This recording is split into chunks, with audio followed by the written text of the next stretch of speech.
Y'all get ready? Yes, you get ready. Shout out to all my tea sippers out there. We are gathered here today to sip some tea, honey. So make sure you guys have your teacups ready because you already know this tea is what? Piping hot.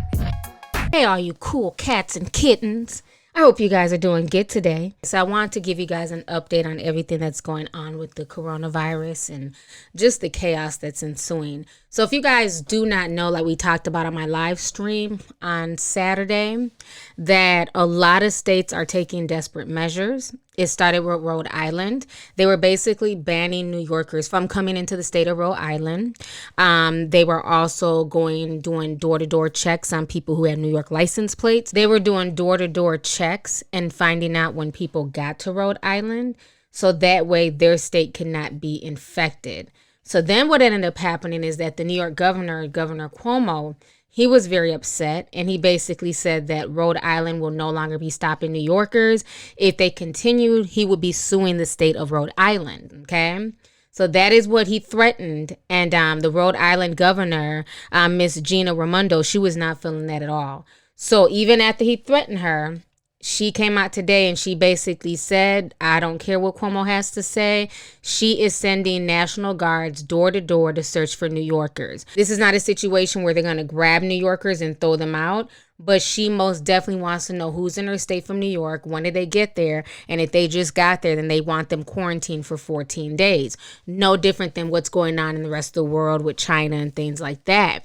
But now what's even crazier is that the good old state of wretched ass Florida has also gotten into this debate. And Florida is basically tired of New Yorkers trying to either fly into Florida or drive on the 95 highway down into Florida. So now they're putting checkpoints there. And you do risk getting arrested if you are fleeing from the coronavirus and coming down to Florida. So this is causing a lot of debate, a lot of back and forth. Some people are mixed about this. Other people feel like, you know what? These governors are doing the right thing. So I'm going to go ahead and play you guys both these news clips. Y'all go ahead and check this out, and I'm going to come back with the rest of my commentary. In southern New England, some residents are concerned about people from New York coming here and potentially spreading the virus. And starting tomorrow, Governor Gina Raimondo has ordered the National Guard to go door to door in coastal communities looking for people from New York. And today, state troopers began pulling drivers over if they have New York license plates.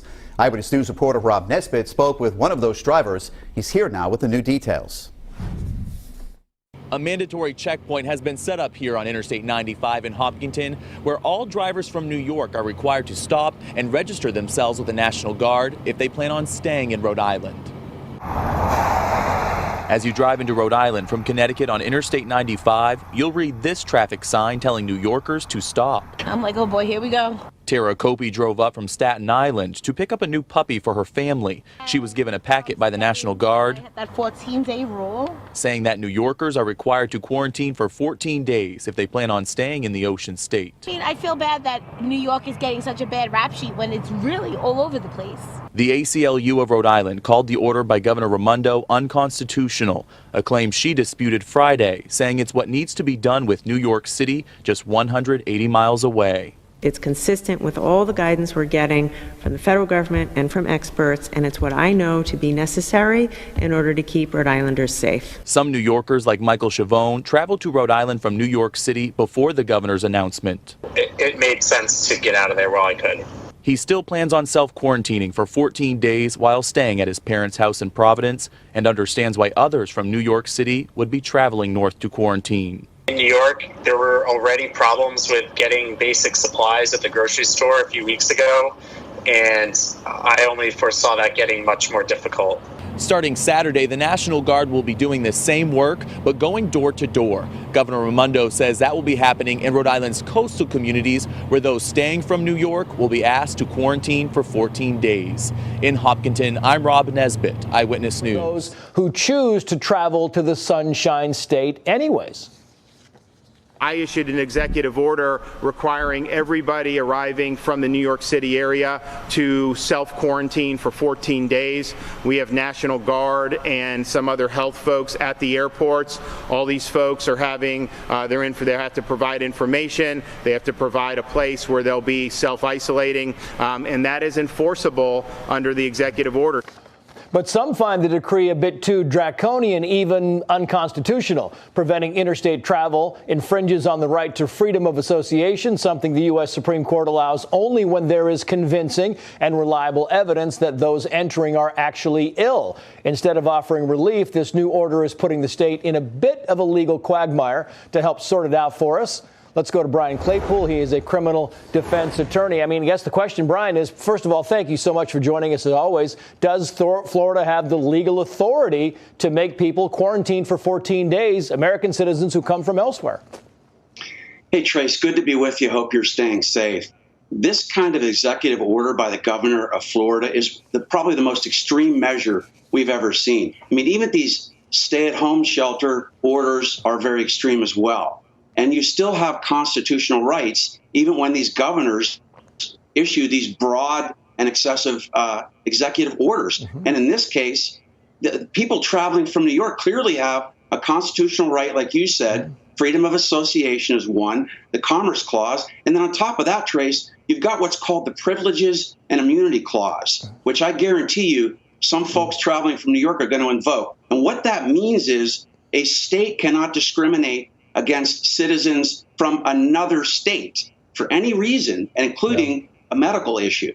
So I think what's going to happen here is if somebody takes this case up, I think the U.S. Supreme Court is going to say exactly what you said, which is you have to have, as the governor of Florida, clear and convincing evidence that the people that are entering from New York actually have symptoms consistent with COVID-19. If they don't, then you can't quarantine them for 14 days, and you can't stop them from coming into Florida. Let me play you the flip side of the argument now, Brian, because this is Governor DeSantis, again, kind of giving what his reasoning is for this. Watch, and we'll get your opinion. You can't get a flight from Milan to Florida. You can't get a flight from China to Florida or anywhere in the country. But somehow you can just do 200 flights, direct flights into various parts of Florida from a hotspot that's much more significant right now than Milan or than China.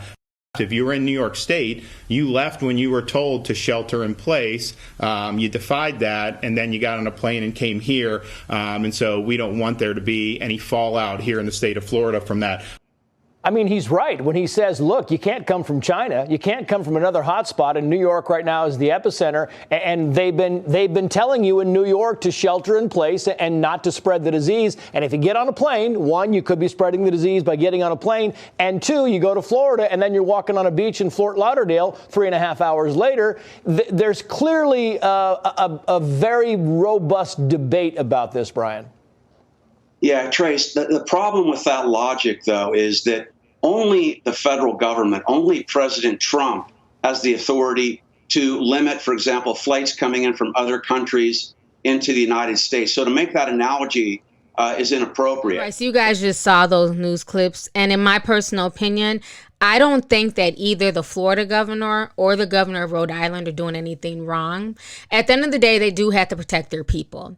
And right now, New York is the epicenter. And like I've explained to a few people in my DMs, the reason why I truly believe that New York is the most affected state right now, and y'all can say it's just a conspiracy, but this is what I feel. I feel like the reason why New York is the epicenter of America right now is because New York is America's biggest financial institution. That's where the banking is. That's where Wall Street is. So I feel like the pandemic is being released there, or it's affecting that area because of the economics of New York. I really believe that. And the whole situation is unfortunate. There's a lot of people dying. You know, we've all seen those big freezer trucks out there in Brooklyn. It's been a lot of heartbreaking things that are going on, especially in the medical system. This is for real. This is for real, y'all. This is for real. This is real. This is right here in Brooklyn. This is right at Brooklyn Hospital. Y'all, this is for real. They put the bodies in 18-wheeler, y'all. Please stay inside. This is for real. This is no joke, y'all. This is for real. This is for real, y'all. This is for real. This is Brooklyn Hospital. Sorry for the camera shaking, but this is for real, y'all. This is for real. Please stay inside. Please pray for the people. Please pray for the people, y'all. This is for real. You have the NYPD, over 500 officers with the coronavirus. So I definitely understand why these other states do not want people coming in from New York. You know, this definitely feels like a whole new world that we're living in. You know, like this, even though it may not be physical martial law, but you can't tell me that this is not martial law. When you're saying that one citizen in one state cannot travel to another state, it's like, I would have never imagined this happening in America, but I definitely get it because they don't want it to spread. Now, I do have to give Florida the side eye because this is the same governor who refused to put a lockdown on his state and who also, you know, allowed the beaches to stay open as opposed to, you know, shutting down every single beach in Florida 2 weeks ago when all those spring breakers was out there kicking it, having fun and all this other stuff. I get corona. At the end of the day, I'm not going to let it stop me from partying. You know, we've been waiting for Miami spring break for a while. About 2 months we've had this trip planned, 2-3 months. So we're just out here having a good time. Whatever happens, happens. With the bars being closed, you know, we'll find alternatives. Unfortunately, it does suck that the bars and restaurants are closed, but we'll find ways out for it. And, you know, even some of those spring breakers, they end up catching corona. So I think now Florida's trying to do more drastic stuff. I believe every state should have been more drastic weeks ago. And so I think a lot of these states messed up. And because of that, and because people are giving them the side eye and blaming them, they're rushing to try and fix their errors. So I think that's where a lot of this chaos is coming from. So that's what's going on the East Coast. Meanwhile, on the West Coast, people are just straight wilding. Okay, I'm getting so many messages of people in LA, in Cali, not taking this serious. This weekend, LAPD basically had to bust down a 1-year-old's birthday party because they decided to have a huge birthday party for a 1-year-old when we're all supposed to be social distancing. So the police had to come and shut it down, and these people got so disrespectful, cussing out the police, trying to fight the police. It was a mess. And, you know, this is the unfortunate part is that a lot of these police departments, they do not have PPE. A lot of them don't have masks. They don't have gloves. So they're risking themselves to deal with the bullshit that they really shouldn't have to deal with. Regardless of how you feel about the police or not, these are still people risking their lives. You know what I'm saying? This is the same way that the NYPD ended up getting struck with, 500 cases of corona from them arresting criminals who may not even know that they had the coronavirus. So now you have the LAPD going into a situation. They don't know if these people have the virus. Hell, I'm sure the people at the party, they don't even know what's going on in their own immune system to even know if they're carrier of COVID-19 or not. So this was a really risky situation. It was so unneeded. I want you guys to go ahead and check this out, and I'm gonna come back with the rest of my commentary.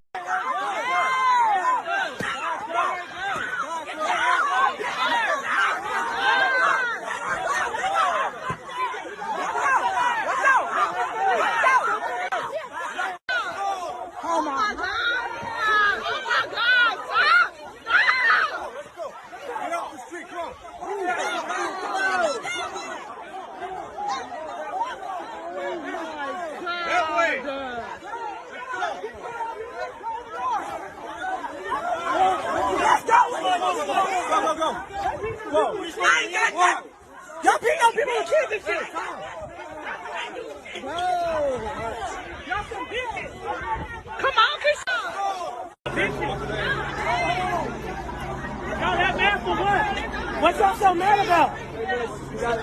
She don't gotta go nowhere. What y'all gonna do, pack around? That's what y'all gonna do. Y'all want to get out her car? He got the shotgun. Y'all so thirsty. Y'all so thirsty. Why y'all so thirsty? They got a kid party, bro. Really weird, kid party. Like a kid party.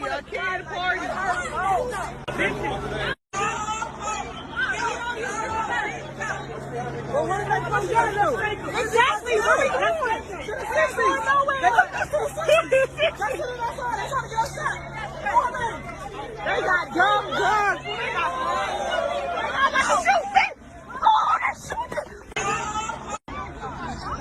Yo, look at all these cops for a kid party, yo. For a kid, they got shotguns and all, bro.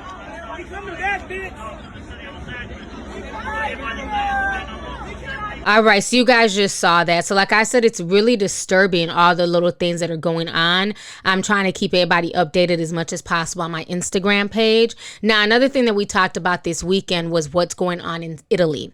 And like I've been telling you guys from day one, watch everything that goes on in Italy, because we are closer to the Italian system than we are the Chinese system, okay? Italy is, you know, a decent country with decent medical and all that stuff. And look how the coronavirus has literally crushed Italy.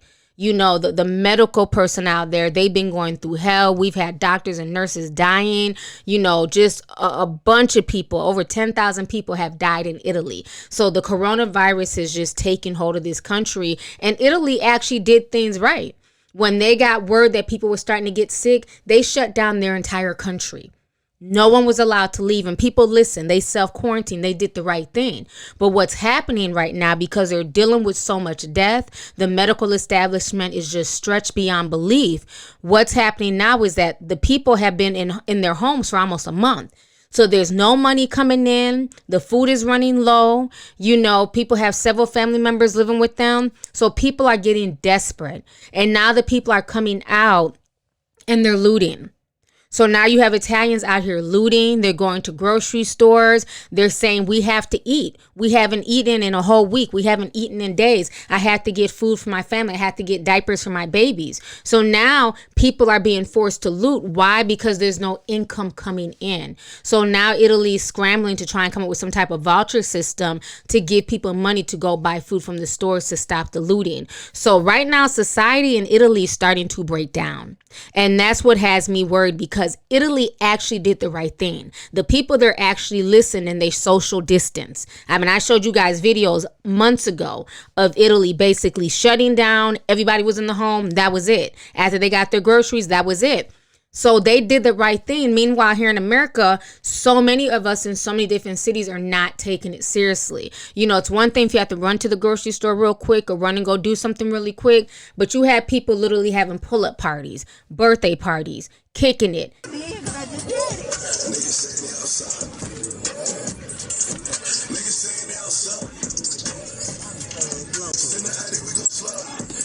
Hanging out, especially in the hood. Okay, let's keep that real.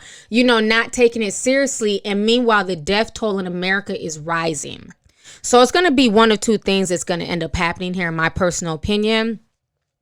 We're now being given a return to normalcy date of April 30th, which is still a whole nother month from now.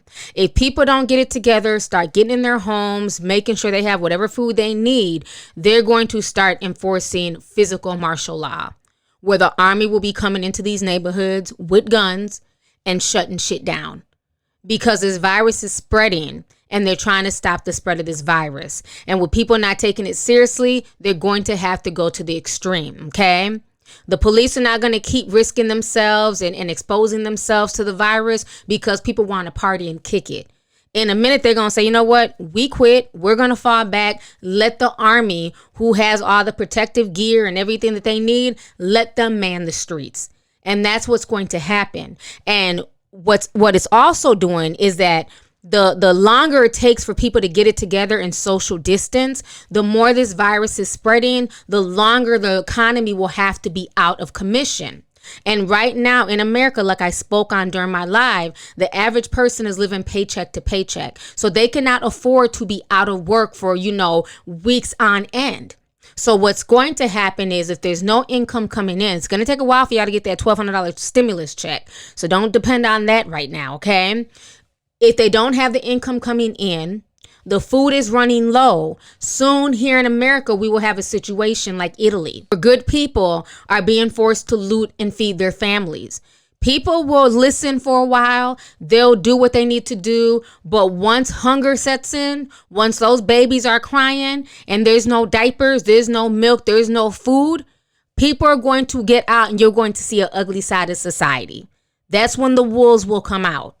So the sooner we get this together and social distance and do what we need to do, the sooner everybody can get back to work. This entire situation is just, it's so draining, the things that I'm seeing, the stuff that's going on, you know, and meanwhile, you know, China is just living it up right now. It's very interesting, everything that's going on in China, and I'm keeping you guys abreast of all of that.